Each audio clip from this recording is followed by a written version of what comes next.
sivilo, propale fabrike, huligani na ulicama, kriminal.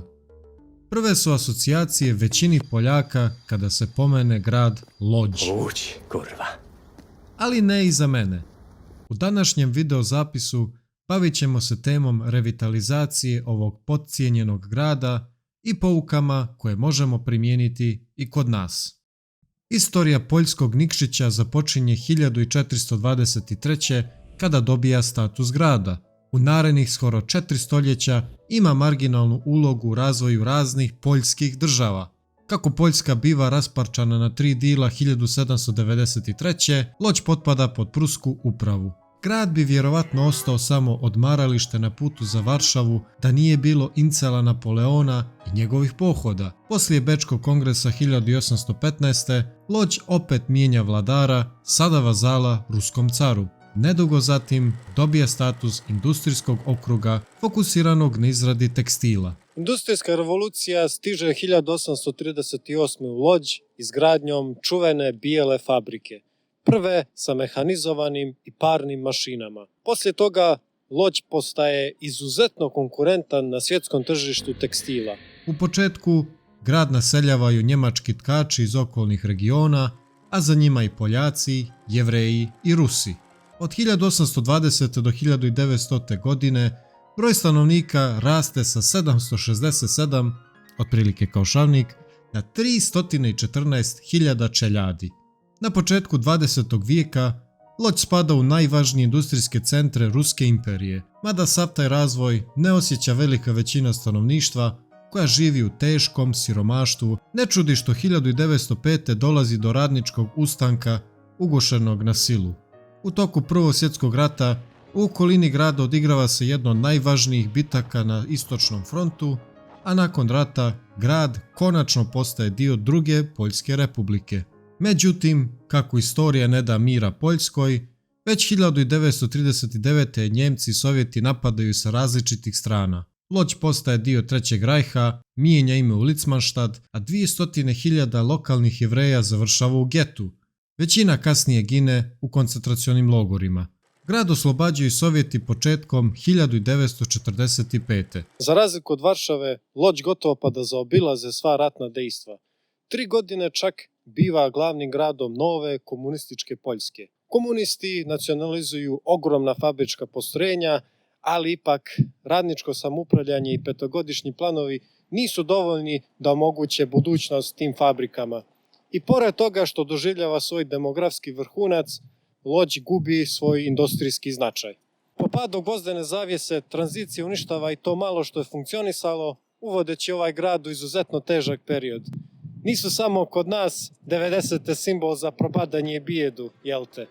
Nezaposlenost nekontrolisano raste, a siromaštvo biva sve prisutno. U najgorem trenutku čak 21,3% radno sposobnog življa nema gdje da radi. Prljave, oronule zgrade i kapije na kojima stoje dizelaši nisu baš primamljivi za razvoj turizma. U suštini, 90. uništavaju imidž grada Lodža. Ne pomaže ni to što se ovi stereotipi i dalje vuku kroz medije i meme kulturu.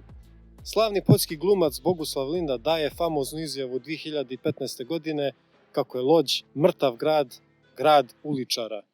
Ali da li je zapravo u pravu ili pak grad preduzima neke mjere da ga opovrgne? Saznaćete u ovom videozapisu. Revitalizacija u Lodžu je toliko bitna riječ da je dobila svoju web stranicu. Tu ćete detaljno naći sve projekte koji su do sada urađeni i u toku sa svom pratećom dokumentacijom za birokratske mazohiste. Ali pošto sam dovoljno buljio papire i ekrane, možda bi valjalo to vidjeti svojim očima. Za malkice preko sat vremena teleportujete se iz Varšave u Lodž i ovaj prizor vas čeka. Megalomanska stanica koja oduzima dah. Ipak, ovo je nova verzija, pošto je originalna stanica otvorena još 1865. 2016. se otvara nova stanica sa podzemnim peronima i uvodi grad u potpuno novu eru. Ova vanserijska građevina sa 4 perona, ogromnim čekaonicama i polupraznim koridorima djeluje gotovo pa bespotrebno i sumnjivo velika. Naravno, moj balkanski mozak odmah pomišlja na nekakve smicalice, neke skrivene stavke u budžetu, ali ne. Ovdje se radi o nečemu čega moramo uvoziti što više, a to je dobro i odgovorno planiranje. Ova gigantska stanica će imati mnogo više smisla kada se završi tunel kroz centar Lodži. Ali to nije sve. U izgradnji je također i kontroverzni projekat CPK, novog transportnog centra za cijelu Poljsku. Topla preporuka za video Railways Explained o tome. Kada se ovaj projekat završi, Lodž fabrična će postati jedna od najvažnijih stanica u Poljskoj, prevashodno zbog svoje izuzetne lokacije. Gledajući na mapi, Aj boga mi uživo, djeluje da prostor oko glavne željezničke stanice zjapi prazan. Ali vjerovali ili ne, nije bez razloga. Ovdje bi trebao da nastane novi centar Lodži, ambiciozan projekat preuređivanja ovog ogromnog prostora. Nova gradska kuća, kulturne institucije, poslovni objekti, kafići, restorani i ogromne javne površine će definitivno potpuno promijeniti izgled ovog prostora. A jedan od projekata je već odrađen. U pitanju je EC1. radi se o nekadašnjoj elektrani koja je izgrađena 1907. i funkcionisala sve do 2001. Nakon toga biva napuštena i počinje da propada. Srećom, već 2008. kreće revitalizacija koja je trajala 7 godina i koštala 60 miliona eura. Tu sada možemo naći planetarijum, centar za nauku i tehniku, centar za stripove i dubbing video igrica, centar za filmsku kulturu, a možda i najzanimljivije Lodž Film Commission, firma koja pomaže u realizaciji filmova. Ovaj grad je centar poljske kinematografije, pošto je Hollywood iznjedrio više Oskarovaca poput Romana Polanskog i Andrzeja Vajde. I naravno, grad ima i svoj trotoar slavnih filmskih umjetnika. Iako je Lodž pretrpio neznatna oštećenja tokom Drugog svjetskog rata, zub vremena, manjak volje i financijskih sredstava dovode do toga da veliki broj impozantnih zdanja gubi svoj pređašnji sjaj. Međutim, uz pomoć EU i državnih fondova, jedna za drugom zgrada se renovira. Većina ovih zgrada se nalazi na glavnoj ulici Pjotrkovskoj i ulicama koje presjecaju. U suštini, kao knez Mihajlova na steroidima.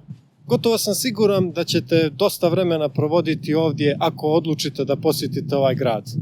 Veliki broj kafića, restorana, prodavnica i umjetničkih instalacija zasigurno privlače pažnju. Da nije bilo tekstilne industrije, ne bi bilo ni Lodži.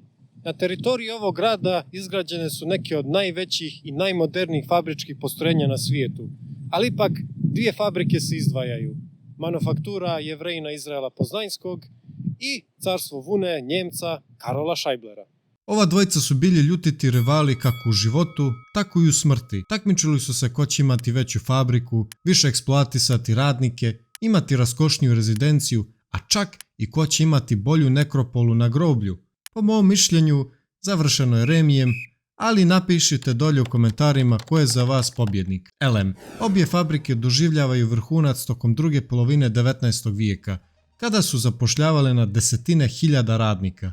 Međutim, 90. godina 20. vijeka su bankrotirale, a fabrička postrojenja su postala ruglo. Umjesto da ih razruši, Lodž još 2002. godine kreće u misiju da fabrikama da novi život. Šteta, mogle se ovdje izgraditi na hiljade stanova. Manufaktura je obnovljena 2006. godine za 270 miliona eura, zahvaljujući većinom Rothschild grupi.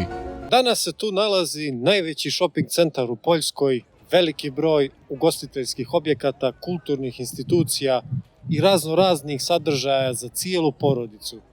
A i realno, nije loše boraviti ovdje, zar ne? Sa druge strane, Kněží Mlyn je radničko naselje tik uz carstvo Vune Karola Scheiblera.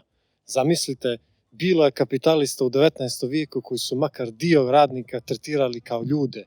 Tu su se nalazile prodavnice, škola, željeznička stanica, bolnica. Ipak, smanjimo malo doživljaj, jer svega 13% radnika imalo to zadovoljstvo tu da živi, mada i to je mnogo više nego li jedan od njegovih savremenika. Glavna faza remonta je završena krajem 2023.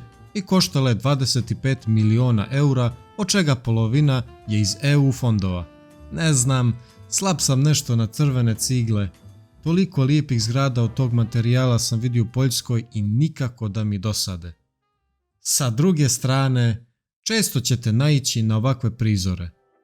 Mada za razliku od uobičajene balkanske prakse, gotovo sve građevine iz 19. i ranog 20. vijeka su zaštićeni spomenici i moraju se kad-tad vratiti u pređašnje stanje. Nažalost, dosta njih ima problema sa vlasništvom. Ipak, jedno se mora priznati. Na svakom ćošku se izvode radovi u nadi da će se spriječiti dalje iseljavanje ljudi i obezbijediti da Lodž ponovo postane poželjno mjesto za život. I eto, nadam se da sam vas makar i mrvicu ubijedio da vrijedi očuvati historijsko nasljeđe, pa čak i ako su to nekadašnje fabrike, elektrane ili oronule zgrade. Nisam ljubitelj učestale prakse u eksiju državama da se ruši staro, a gradi šljašteće novo. Nekad se više na duge staze isplati očuvanje historijskog nasljeđa. Ideje i vizija postoje, samo su još volja i pare potrebne. Para nema. Revitalizaciju ne moraju da karakterišu samo stanovi, luksuz ili fabrika čokolade. Revitalizacija znači poštovanje duha prostora i davanje mu novog života. O, još ste tu. Hvala vam što ste odgledali ovaj video zapis. Ukoliko biste htjeli da vidite slične teme na mojem kanalu, bio bih vam vrlo zahvalan na lajku, šeru i subscribe-u. Lijep pozdrav!